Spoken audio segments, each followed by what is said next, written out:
Probably smoking pretty good by that time, but you know, had to check out what the top speed was.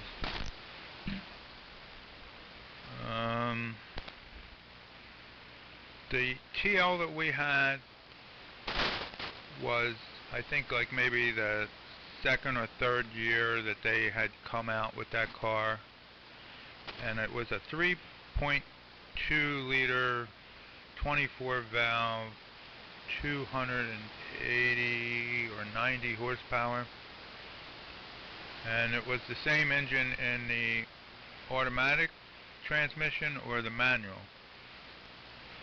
And the automatic had some issues that they had to go and retrofit, I think, an oil jet or something in one of the transmission parts in the automatic. But the manual was pretty foolproof. Never needed a clutch.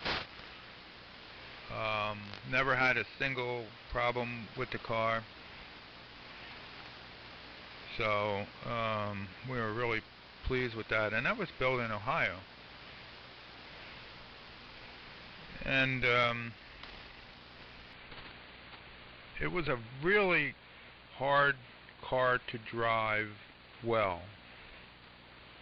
And I guess that's sort of why we got rid of it.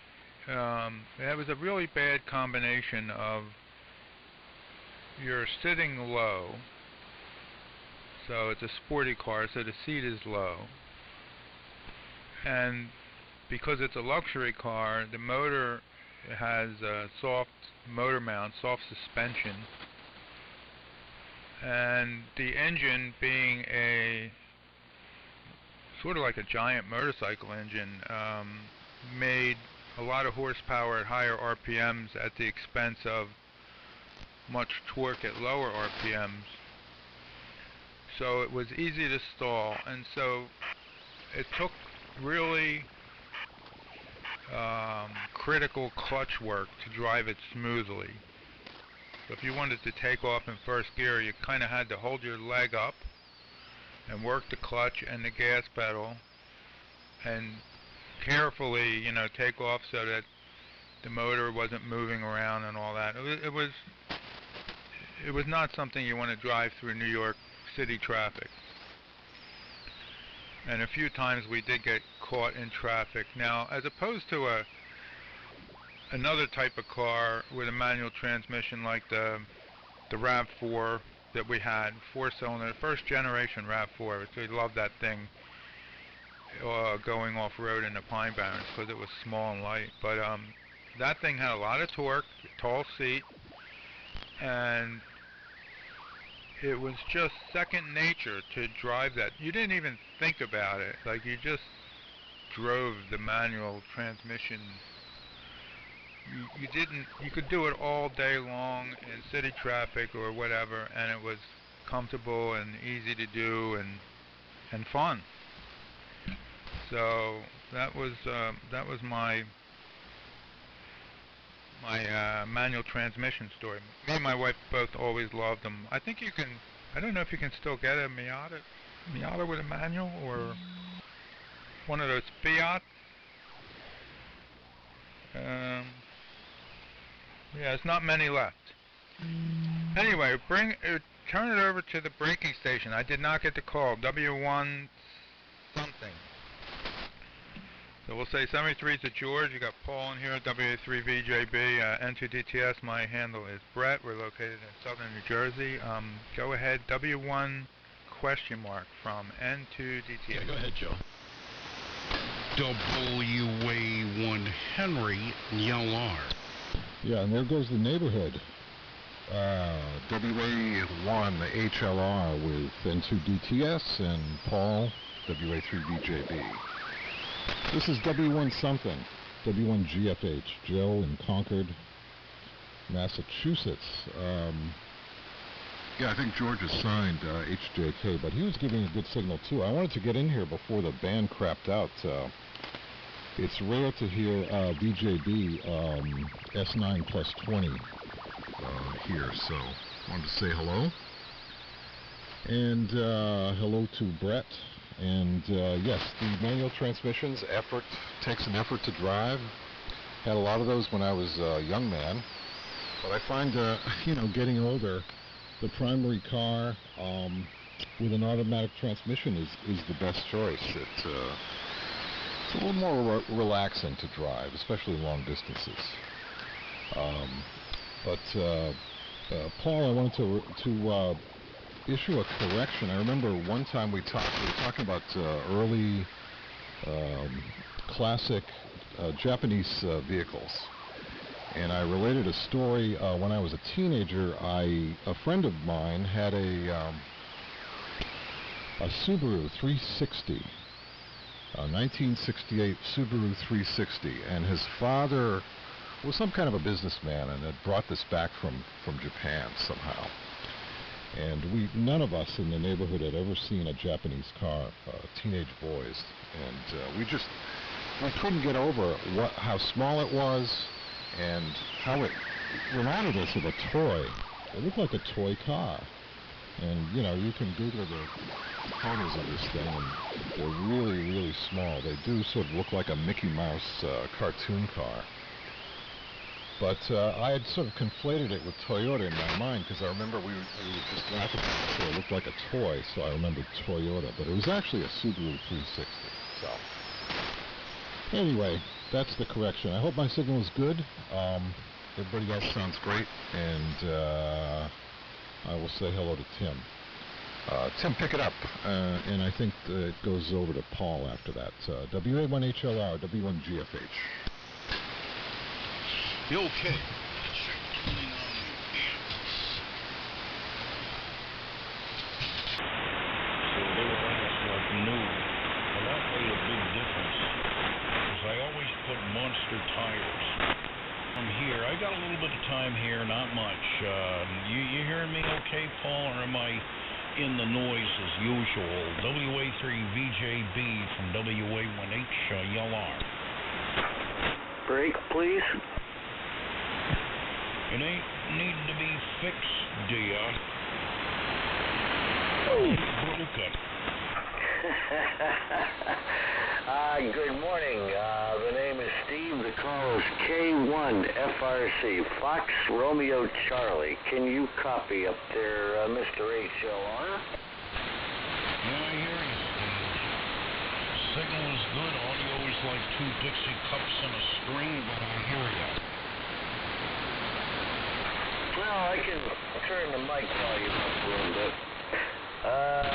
Let's see. Can I do that while I'm talking? I don't know. Let me bring the mic up a little bit. I did have it at 10. Okay. I got mic gain at about 70%. How does that sound? Over. You're hitting it too hard. The radio you're using, its audio range is restricted, and I'm not going to get in any kind of an audio clinic, but I'm hearing you. Anyway, Paul, you in there? You hearing this junk? Yeah, just barely. You're down around S3 to S5, and we've got some electrical storms in the area. WA1HLR and the group WA3VJB. The only thing I really caught was some sort of Monday night gathering on 14330. I presume that was W7WRX. He's got a Collins 20 V2 that he has brought up to 20. Puts in a very nice signal here from the Arizona area. Of course, Joe KA1BWO is also on. I think he's in New Mexico or Idaho or one of those states. I really don't know where it is on the map.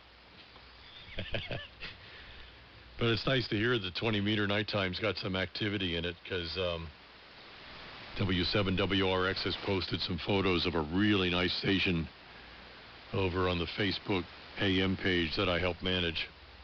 He's really got it set up. I was giving him some product guidance for microphone arms that he wants to put an RE27 on. And that'll be good. Joe, very good on the Subaru 360. A 1968, yeah, itty-bitty car. somehow in my dad's travels, he was an executive with the old retail credit chain known as Beneficial Finance. And they used to finance a lot of used cars. And somewhere in those travels, he got word of an incoming shipload of Subaru 360s for the model year 1969. And they did not have EPA certification, which was the year that started to kick in. 68 and 69 were when the anti-pollution controls started to kick in. And this big batch of Subaru 360s was available, shall we say, as a gray market import, quite possibly like your friend's father had. And my dad and I talked about whether this might not make a good first car for me, because it was like really cheap. I don't know if they were going to have to send them back to Japan or what have you, but the circumstances were murky. And I was still a couple of years away from getting my driver's license. So I presume it was going to be the family's second car, you know, used for grocery shopping runs or whatever, and eventually would have become my first car. And for whatever reason, I didn't like the looks of it. It kind of looked like an old Renault Dauphine. If you remember the 1959, 1958 Renault Dauphine, it had a rounded roofline, rounded hood, rounded trunk, and these eyeball-styled headlights. And I didn't get any attraction to the car at all. And I wasn't quite in the mindset of thinking about my first car yet. So we passed on it and never did know what happened to all of them. I didn't see it in the news. I don't think I've done very much of an internet search as to the tale of the Subarus. But it makes me wonder whether your father, Joe, didn't somehow find something of that same lot. I don't know if they were actually titled 69 or whether they also were 68s masquerading as 69s to have helped them sell. But I do know in the world of the Datsun, with my convertible two-seater in particular, cars were allowed to be assigned the model year in which they were sold. And these many years later, it becomes important to know what year of manufacture they actually have because of the parts changes that took place over the years. The Datsun convertible in its body style that I have came out in '64 and ran for 6 years through 1970 when the 240Z came out. And there were quite a number of changes along the assembly line. So if somebody new comes to the Facebook group for the Datsun Roadster and says, I have a 69 1600, and we don't see any side marker lights, for example, it's almost a competition among the cognoscenti to say, that's really a 68, because it doesn't have side marker lights. And the guy, usually they'll be puzzled. It's like, well, it says 69 on the title, and we have to go through this whole explanation again. So I don't know, maybe, Joe, the Subaru 360 were a gray market in that 68, 69 time frame. And yeah, they did kind of look like a toy.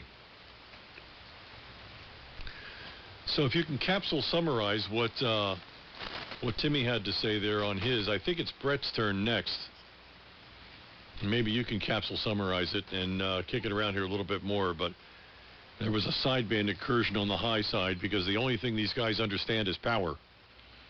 And a QRP station will not be heard throughout most of the Mid-Atlantic this time of day when 40 meters starts to take a nap.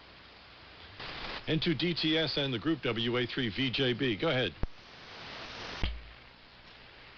Okay, WA3VJB and the group from N2 DTS. I will get out of here. I'm going to probably go to the store to get something to cook on a rainy day.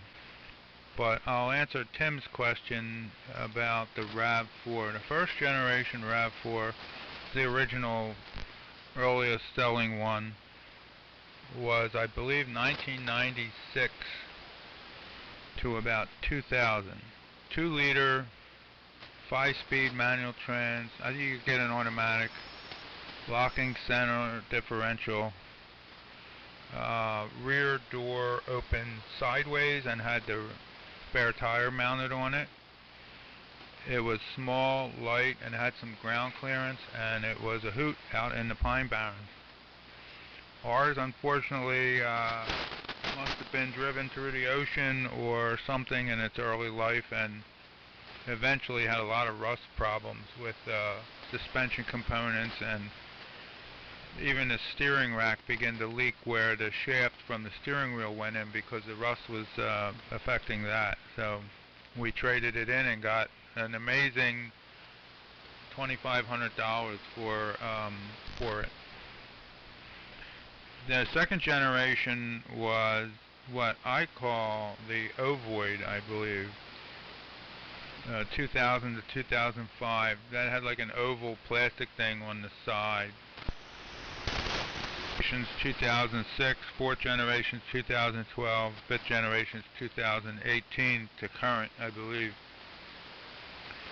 And the first two generations were pretty good. You could get a manual transmission. After that, I don't believe you could.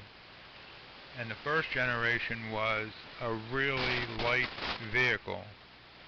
And the little 2-liter 4-cylinder had a good amount of torque. So I wonder if that's the one you have.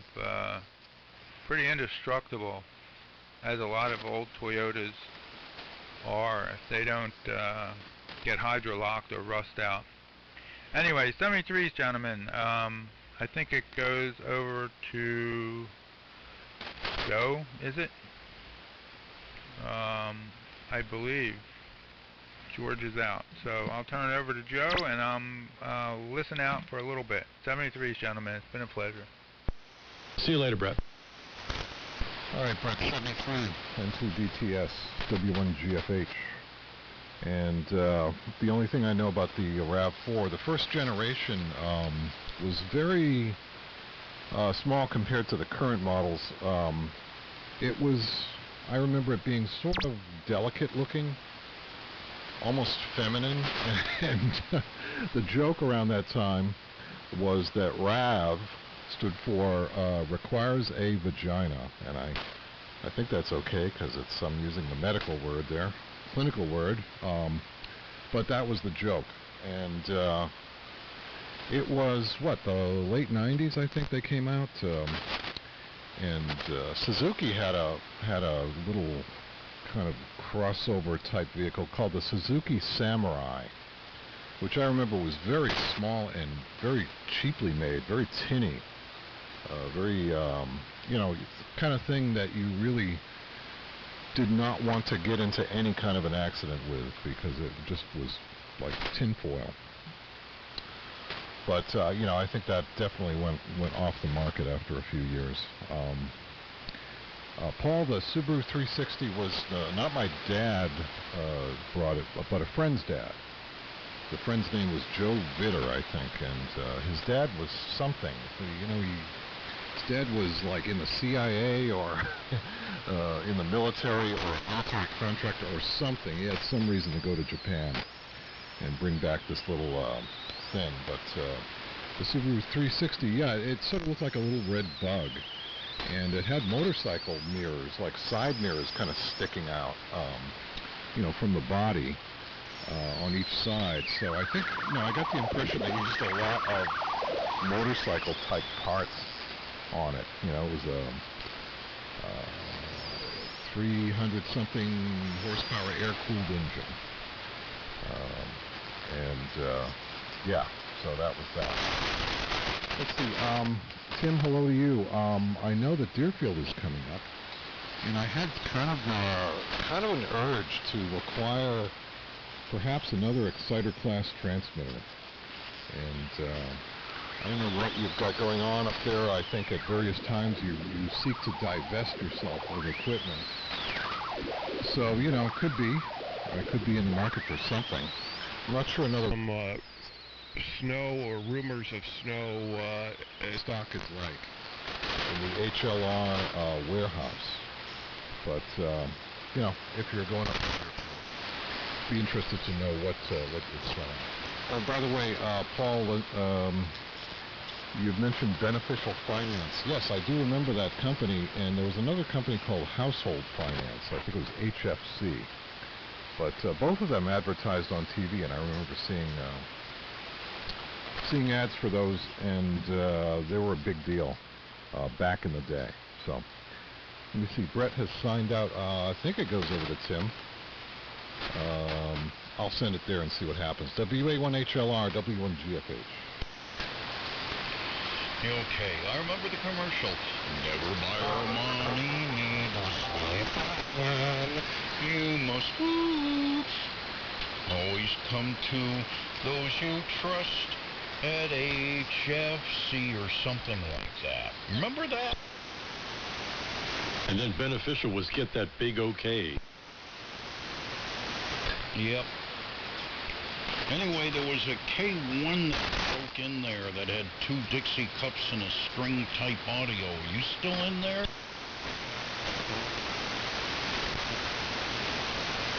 I think he's down on 80.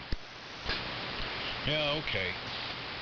I know I'm hard on people. I've heard him before, and most of the time he's got a very piss-weak signal, but he had a good signal, but, you know, one of my missions is a fight against yellowy audio, and there's so many people getting into the AM game that because they have a rice box that has the AM position on it, and they can communicate with it, but it sounds like crap, as far as they're concerned, well, that's okay, because most hams have a tin ear and they don't know how to give a good audio report. Marcy says, Timmy, are you turning into GAC, old buzzard George? Well, it's OBT, old buzzard Tim. What can I say?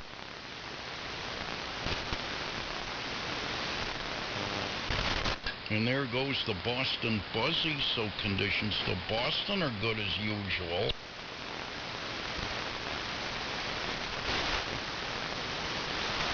And there's the wobbly, the squiggly. How strong is that? Well, they hear you on the air and they fire up. Yeah. No, it's some industrial RF oscillator, free-running oscillator, and it's showed up again. Joe, I'm not hearing him. I'm going to come back when the band wakes up again. Thanks for giving me a call. I'll catch you later. W1GFH, W83BJP. Well, I'll tell you what. If you got your mic gain on the rig at 10 or 5, what is the mic gain on the mic itself? The microphone underneath? Well, like I said, the gain on the microphone itself, there's no markings on it. There's a screwdriver adjust at the bottom. I just turned it as far to the left as it would go, and then brought it back just a switch, just a little bit off of what I would consider 0. Okay. Well, you're so much better than you were in the beginning. So it's clear. You could use a little bass. You're sort of mid-range right now, but you have no way of bringing up the highs or anything. But if you can get that SM20, do you have an input for balanced input on that? No. In fact, the SM70 or the RE20, both of them take 4-pin XLR. Over. Yes, 4-pin XLR. I thought the SM. Oh yeah, all right. I got you. Yeah, I have a couple of microphones for my 756 Pro 3. I have a Heil 4-pin, and I also have an RE320 over here. But I'm on a Flex 5000 that I'm still working on, trying to get it set up. Could you give me a second? I gotta grab this landline. KB2ZST. KB2ZST.